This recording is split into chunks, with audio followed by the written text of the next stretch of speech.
நம்பிக்கொண்டவரை அல்லாஹ் அறிவதற்கும் உங்களில் சாட்சியமாய் வாழ்வோரை தேர்ந்தெடுத்துக் கொள்வதற்கும் ஆகும். இன்னும் அல்லாஹ் அநியாயம் செய்வதை நேசிப்பதில்லை. அப்போ இறைவன் தேர்ந்தெடுக்கிறான். இப்போ சோதனை கூட தான் தேர்ந்தெடுக்கிறான்.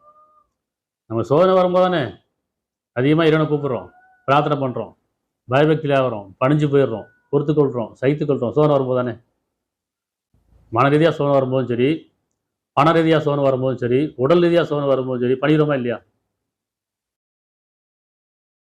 இப்படி பண ரீதியாக சோதனை வரும்போது பணிஞ்சிடறோம். வேறு வழியே இல்லை, வியாபாரம் நொடிச்சு போச்சு, நஷ்டமாயிருச்சு, விளைச்சல் கம்மியாயிருச்சு, கேட்ட இடத்துல பணம் கிடைக்கல, கொஞ்சம் வறுமை தீண்டுற மாதிரி இருக்குது, பணிச்சிடுறோமா இல்லையா?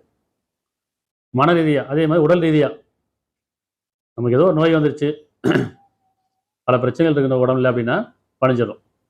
வெறும் சொன்னால் நோயை கொண்டு வறுமை கொண்டு போய் நீங்கள் பணிந்து வரும் பொருட்டு பணிய வேண்டாமான்னு கேட்குறான். பணிஞ்சிடும். அப்போ சோதனை இருக்கு பணியறதுக்காக. அப்படி பணியும் போது இறைவன் தேர்ந்தெடுக்கிறான்.